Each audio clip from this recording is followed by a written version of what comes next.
Nous allons assister à la soutenance d'habilitation du docteur Kbeb Satarq, du laboratoire de mécanique et structure et de l'école supérieure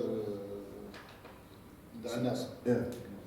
Donc, il va présenter son travail d'habilitation devant le jury composé du professeur Jbal Abdelrazak et du docteur Ikhlas Meddour, Madrasa Wataniya Al-Udia Technologie du Jazair, et devant l'expert Genfoud Salah, Jamat Galma, et moi-même, professeur Oula Nourdine de l'université de Galma, laboratoire mécanique et structure.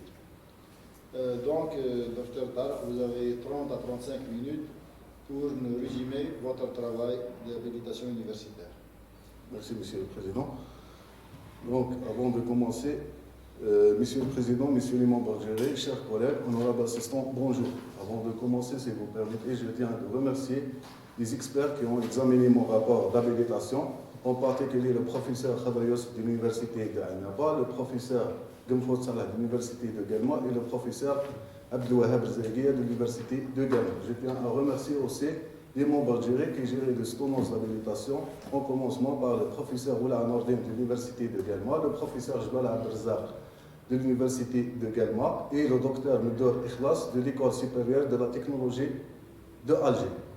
Donc, pour commencer, j'ai essayé d'organiser le plan de mon exposé selon un plan qui contient les points suivants. Premièrement, je vais commencer par le volet administratif, puis le volet pédagogique. Ensuite, je vais vous exposer mes activités de recherche, que ce soit avant ou après la thèse. Je termine mon diapo par quelques perspectives de recherche. Pour mes renseignements personnels, je suis M. Kbeb Satarq, enseignant-chercheur au niveau du département de génie industriel de l'École supérieure de technologie industrielle Annaba et membre du groupe dynamique de structure et maintenance industrielle de laboratoire mécanique et structure de l'Université de Galma. En 2005, j'ai eu mon baccalauréat en fabrication mécanique lycée Bouroueh de Galma, ce qui m'a permis de s'inscrire en première année en sciences de technologie de l'Université de Galma. En 2008, j'ai obtenu mon licence en maintenance d'équipements industriels de l'Université de Galma. En 2010, j'obtiens mon master en maintenance industrielle, toujours au sein de la même université. En 2016, j'obtiens mon doctorat en fiabilité mécanique de l'Université de Béji Mokhtar Annaba. Mon carrière universitaire a commencé en 2016 en tant que maître assistant classe B à l'École supérieure de technologie industrielle Annaba. Après une année, j'obtiens mon grade de MCB.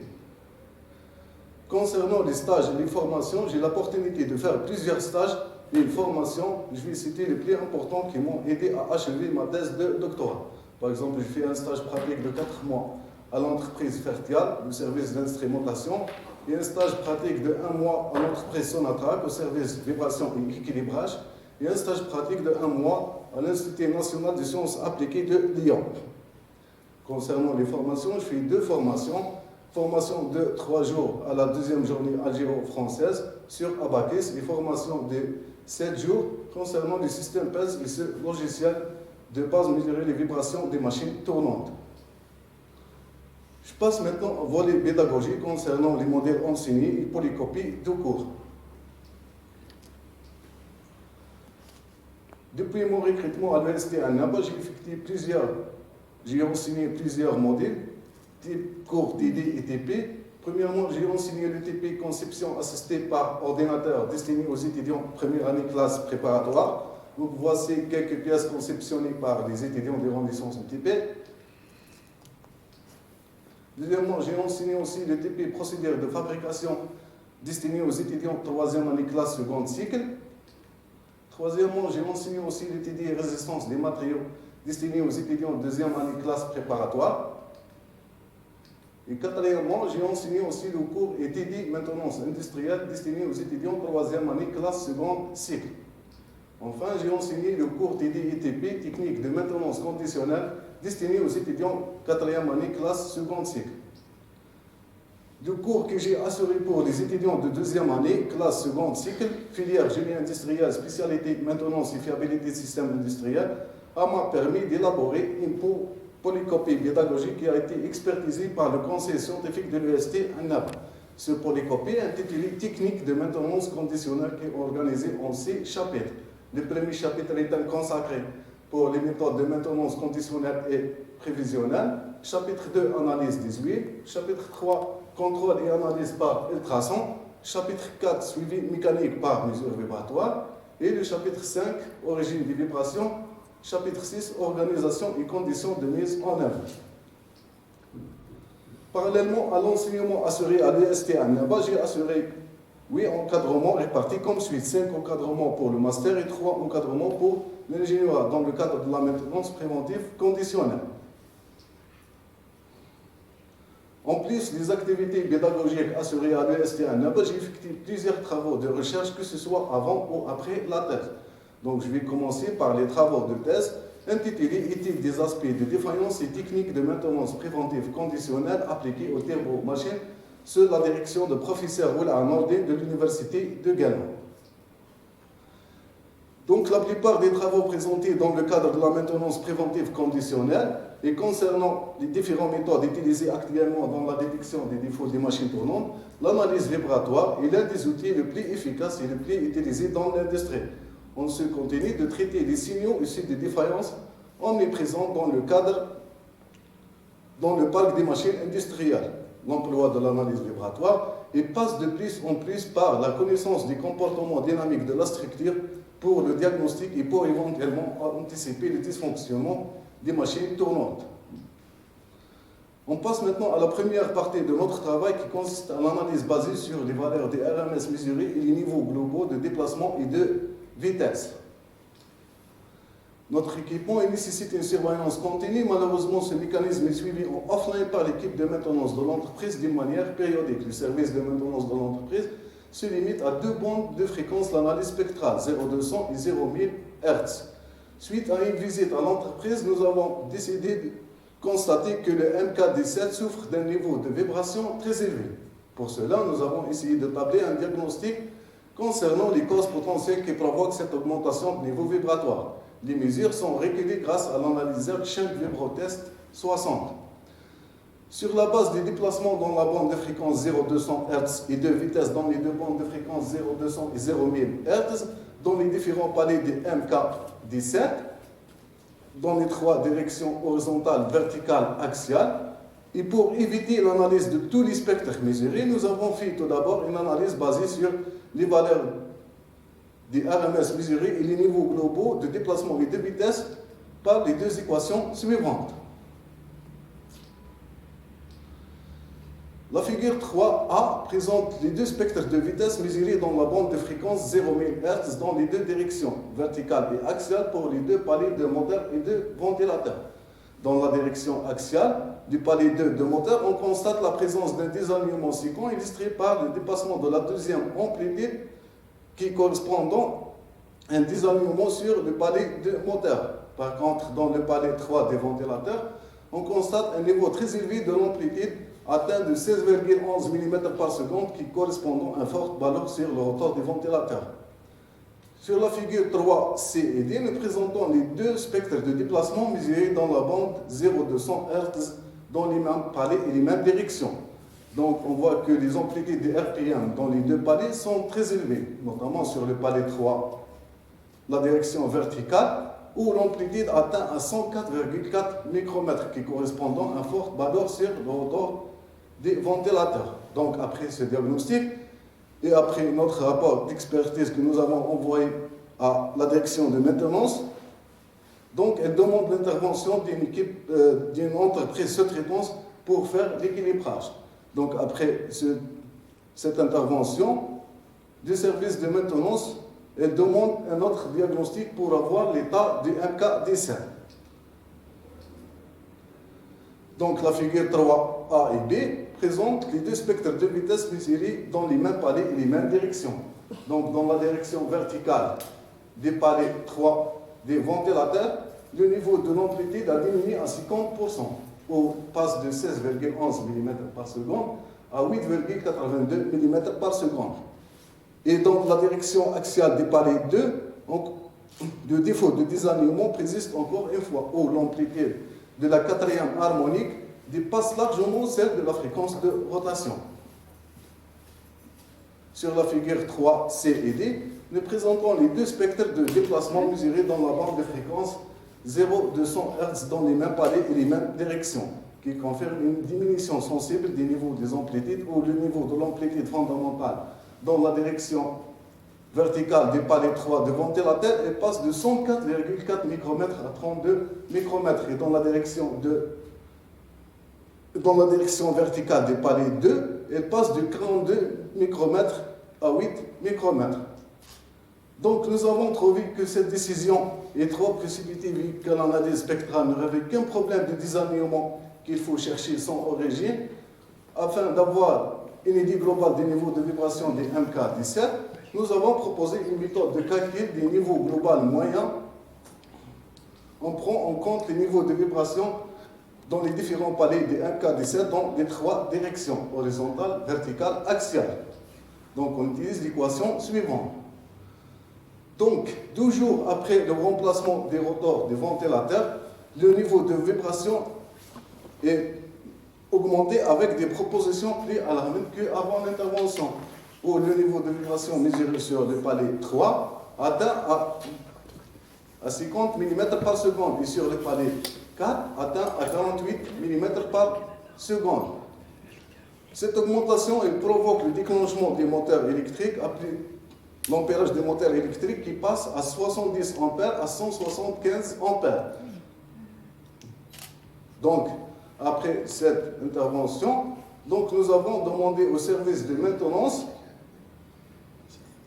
donc en se basant sur les résultats des niveaux globaux moyens qui montrent que ce dernier souffre d'un niveau de vibration très élevé et sur l'analyse spectrale qui montre les défauts de désalignement sur les palais de rotor, et palais des moteurs, donc on demande au service de maintenance de procéder à une analyse topographée entre les différents palais des MK17. Donc l'analyse des résultats montre l'existence d'une différence de 16 mm entre le socle en béton et les palais de moteur seul de ventilateur. Donc ce diagnostic ou ce résultat il confirme d'une part le niveau de vibration augmenté dans les palais de moteur et le défaut de désalignement que nous avons signalé avant l'intervention, ou le changement des rotors de ventilateur. On passe maintenant à la deuxième partie concernant la cyclostationnarité, qui est une méthode basée principalement sur la fonction de modélation d'intensité de distribution et permettant la détection et identification des modélations présentées dans un signal. Donc la technique de modélation d'intensité de distribution a été initialement conçue pour le diagnostic des défauts d'engrenage et de roulement. En se basant sur les formulations de la méthode proposée et pour maîtriser l'utilisation de la cyclostationnarité dans le domaine industriel, nous avons voulu l'appliquer sur un cas de signaux mesurés en laboratoire LMS sur un simulateur de défauts des machines MFS Spectra Quest et représenté sur la figure 5. Le tableau 1 représente les caractéristiques géométriques du roulement AB6004. La figure 6.1 présente le signal d'accélération mesuré dans la bande de fréquence 0,4000 Hz avec un capteur monoaxial dans la direction radiale. Donc en fixant la fréquence d'échantillonnage à 10 240 Hz. Donc on constate des impacts clairs espacés de ΔT égale de 0,0138 secondes, équivalent de 72 Hz qui correspond à la fréquence de défaut. La figure 6b présente le spectre de signal mesuré qui montre l'amplitude de la troisième harmonique de la fréquence de défaut et un autre pic à une fréquence de 806 Hz qui correspond à la fréquence de résonance du système.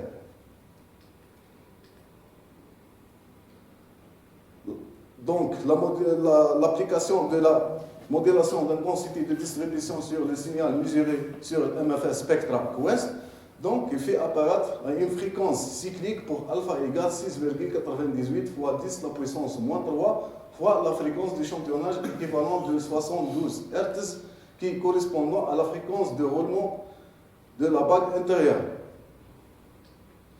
La figure 7b montre l'utilisation de l'intégration de modulation d'intensité de distribution qui permet de mettre en évidence d'une manière très claire la fréquence cyclique de défaut et leur modulation. Donc ce diagnostic n'est pas très clair pour l'analyse spectrale.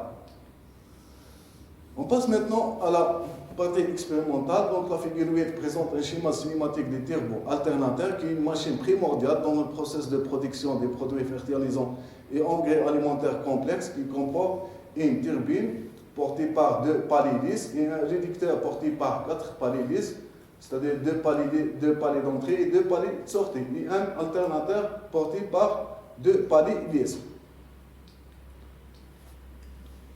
Les mesures ont été collectées sur les différents paliers des turbo-alternateurs GZ1164. Pour le collecte et le traitement des mesures, on utilise un matériel sophistiqué de laboratoire de mécanique et structure de l'université de Guelmont qui compose d'un pulse et 2 accéléromètres, un accéléromètre monoaxial et un accéléromètre triaxial. Donc l'application de la fonction de modulation d'intensité de distribution par la puissance spectrale de cohérence pour chaque variation fréquentielle du signal mesuré sur le palier 3 des réducteurs dans la bande de fréquence 0,200 Hz et mettre en évidence 2 fréquences cycliques. Donc pour alpha 2 égale 3 fois 10 la puissance moins 3 fois la fréquence d'échantillonnage équivalent de 12,5 Hz qui correspond à 1,5 fois la fréquence de rotation de l'arbre de sortie de réducteur. Par contre, la modulation d'intensité de distribution fait apparaître une autre fréquence cyclique pour alpha 1 égale 18,22 fois 10 la puissance moins 3 fois la fréquence d'échantillonnage équivalent de 74 Hz,75 Hz qui correspond à la fréquence de rotation de l'arbre d'entrée de réducteur. Donc, les 2 fréquences cycliques correspondant bien à un défaut d'usure, correspondant bien à un défaut de tourbillonnement de l'huile sur les paliers lisses du réducteur. Donc, par l'application de la fonction d'intégration de modulation d'intensité de distribution dans le même signal, donc elle permet de mettre en évidence d'une manière très claire les 2 fréquences cycliques et leur modulation.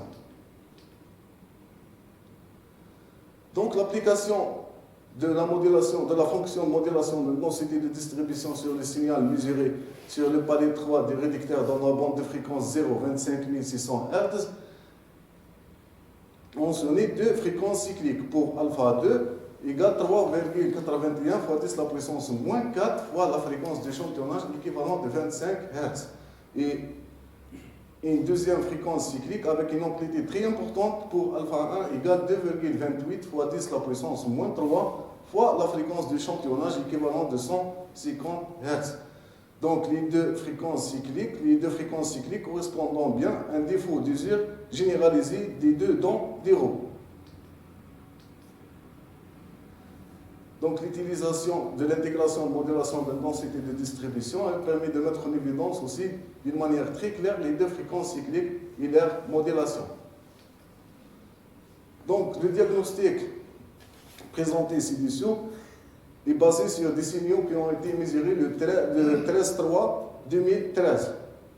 Donc après le rapport que nous avons envoyé à la direction de maintenance, les services de maintenance intervenus sur le réducteur pour avoir l'efficacité de la méthode. Donc, qui est représentée par la photo 1, une mesure très importante, mesure dans le palier 3 et une mesure dans le palier 4. Donc, une mesure des dents des réducteurs.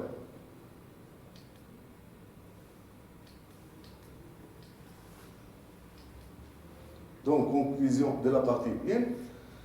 Malheureusement, l'analyse spectrale n'est pas permis de localiser les défauts du palier lisse. Toutefois, elle a permis d'identifier les défauts d'usure sur les dents des 2 roues dentées du réducteur par l'apparition d'un grand nombre de pics correspondant aux 2 fréquences de rotation des arbres d'entrée et de sortie du réducteur en plus de la fréquence d'engrainement et sous-harmonique. L'utilisation de la cyclostationnarité par l'intermédiaire des 2 indicateurs, modération d'intensité de distribution et le correspondant d'intégration, a permis de mettre en évidence d'une manière très claire toutes les modulations existantes dans les signaux mesurés, que ce soit en basse ou en haute fréquence. Comme perspective, l'utilisation de la méthode de la stationnarité d'ordre 2 sur divers systèmes mécaniques en la comparant avec d'autres méthodes de traitement des signaux vibratoires mesurés. Donc, concernant la publication ici de la thèse, intitulée Experimental Study of Turbo Alternator in Industrial Environment using Cycle Stationarity Analysis dans le journal Advanced Manufacturing of Technology. Donc, après la thèse, j'ai effectué un autre travail en dehors de ma thèse, donc le thème d'aborder sur la proposition une étude comparative entre la cycle stationnarité EMD et le Sandan pour le diagnostic vibratoire des machines tournantes en milieu industriel. La figure E présente un schéma cinématique des turboventilateurs sans un BGT qui est une machine primordiale dans le processus de fabrication qui compose d'une turbine portée par 2 palets lisses et un réducteur porté par 4 palets lisses et des palets de roulement plus un embrayage plus un ventilateur porté par 2 palets lisses et moteur électrique porté par les 2 palets lisses. Donc pour le collecte et le traitement des mesures, on utilise toujours le matériel sophistiqué de laboratoire mécanique de structure de l'université de Gand, qui compose d'un pièce à 4 voies et 2 accéléromètres. Donc on décompose le signal mesuré sur le palais 2 de la turbine avec la méthode EMD. Cette décomposition a donné 10 IMF plus un résidu et leur spectre correspondant sur la figure 2. Donc le spectre de l'IMF 1 présente que la fréquence de rotation. Par contre, le spectre de l'IMF 2 fait apparaître un pic qui égale 16,11 Hz qui est correspondant à la fréquence de tourbillonnement de l'huile. Donc la figure de B' présente le spectre d'enveloppe classique du 5 premières IMF. Donc le spectre de l'enveloppe de l'IMF 1 montre que la fréquence de rotation est sous-harmonique. Par contre, les autres IMF n'ont rien de significatif lorsqu'on applique sur l'enveloppe du signal mesuré. On décompose le signal mesuré sur le palais de la turbine avec la méthode Sandan, donc qui donne 10 IMF plus un résidu et leur spectre. Donc, le spectre des 3 premières IMF ne présente que la fréquence de rotation. Et le spectre de l'IMF 4 présente la deuxième harmonique de la fréquence de tourbillonnement de l'huile. Le spectre de l'IMF 5 et 6 présente la fréquence de tourbillonnement de l'huile qui est égale 16,5 Hz. Donc la figure 3b présente les spectres d'enveloppe classiques des 5 premières IMF. Donc le spectre d'enveloppe de l'IMF 1 présente que la fréquence de rotation est sous-harmonique. Par contre, les spectres de l'IMF 2 et 3 fait l'apparition de la deuxième harmonique de celle de la fréquence de rotation. La figure 4 donc montre l'utilisation de la cycle stationnarité par la puissance spectrale de cohérence pour chaque variation fréquentielle du signal mesuré sur le palais 2 de la turbine. Il montre 2 fréquences cycliques. Pour alpha 2 qui égale 77,25 fois 10 la puissance moins 3 fois la fréquence d'échantillonnage équivalent de 39,55 Hz qui est égal à la fréquence de rotation fois 0,7. Pour alpha 1 qui égale 54,94 fois 10 la puissance moins 3 fois la fréquence d'échantillonnage qui est équivalent 28,13 Hz correspondant à 1,5 fois la fréquence de rotation de l'arbre de sortie de la turbine. La figure 4b montre l'utilisation de l'intégration de modulation d'intensité de distribution sur le même signal mesuré, qui permet de mettre en évidence d'une manière très claire les 2 fréquences cycliques et leur modulation. Donc ce phénomène correspondant à la présence d'un défaut de tourbillonnement de l'huile sur les palais lisses de la turbine. La figure 8a, donc, on décompose le signal mesuré sur le palais de la turbine dans la bande de fréquence 0,6400 Hz. Donc, avec la méthode EMD toujours. Donc, cette décomposition a donné 10 IMF plus un résidu et leur spectre correspondant sur la figure 8A. Donc, le spectre de l'IMF 1 fait apparaître un pic qui égale 5763 Hz qui est correspondant à la fréquence de passage d'A. Par contre, le spectre de l'IMF 4 fait apparaître un pic qui égale à 667 Hz qui est correspondant à la fréquence de passage d'ensemble fixe d'A sur les pales de la turbine. Et le spectre de l'IMF 7 et 8 montrent que la fréquence de rotation. La figure 8b montre les spectres d'enveloppe classiques des 5 premières IMF. Donc, les spectres de l'enveloppe de l'IMF 1 et l'IMF 3 et l'IMF 4 montrent la présence que la fréquence de rotation. Par contre, les autres IMF n'ont rien de significatif lorsqu'on applique sur le même signal mesuré. Donc, on décompose le signal mesuré dans la bande 0,6400 sur le palais de la turbine avec la méthode Sandin qui donne 10 IMF plus un résidé et leur spectre correspondant sur la figure 9. Donc, le spectre de l'IMF 1 montre l'existence d'un défaut qui est avec une fréquence de 5763 Hz qui correspondant à la fréquence de passage d'A. Et le spectre de l'IMF 4 fait apparaître un pic à une fréquence de 663 Hz qui correspondant à la fréquence de passage d'ensemble d'A. Par contre, le spectre de l'IMF 9 présente que la fréquence de rotation. Donc la figure 9b présente le spectre d'enveloppe classique des 5 premières IMF. Donc le spectre de l'IMF 1 et l'IMF 4 et l'IMF 5 présentent que la fréquence de rotation de l'arbre d'entrée de la turbine.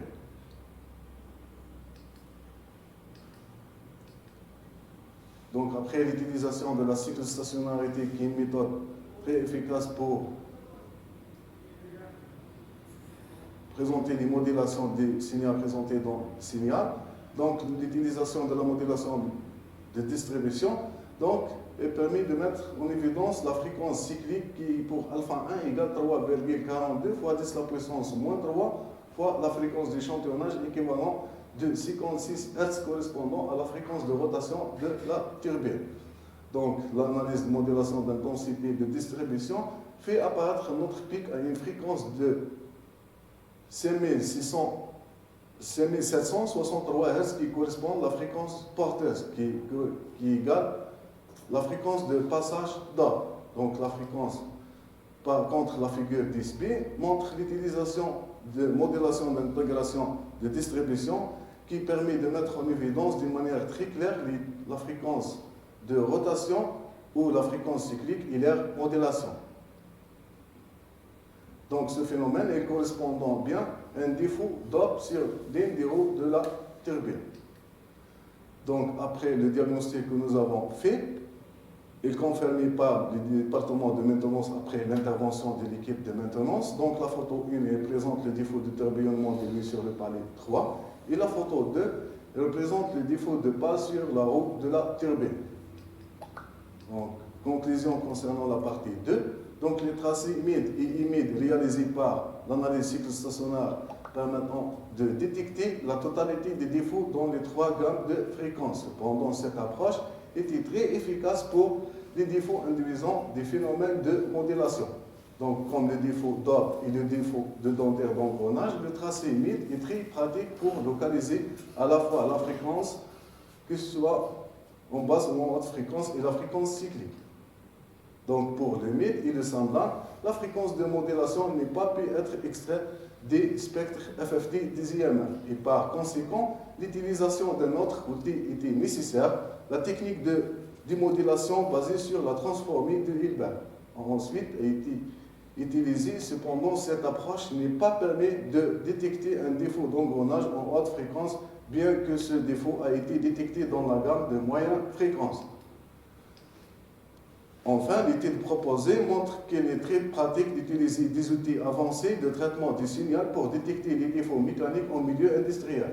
Donc les tracés MID et IMID et les spectres IMF ou les spectres d'enveloppe peuvent être facilement interprétés par les ingénieurs de maintenance comme des simples spectres FFT. Donc, concernant les publications signé après la thèse. Donc, la première publication, Experimental Study Analysis of Farm Matter in Industry Environment, toujours dans le même journal. Deuxième publication, donc, Application of the Cyclostationality in the Detection of Mechanical Defect Comparative Study, comme troisième auteur. Donc, et la troisième publication concernant Comparative Study between Cyclostationality Analysis and Sundown for the Vibratory Diagnosis of Rotating Machine in Industrial Environment. Donc, comme perspective, donc cherche d'autres indicateurs scalaires qui peuvent être mieux corrélés avec les résultats de la cyclostationarité, toujours dans le domaine industriel. Couplage de l'approche perspective avec l'intelligence artificielle et l'application de l'approche perspective dans le domaine industriel, c'est-à-dire les éoliennes. Donc, merci à votre attention.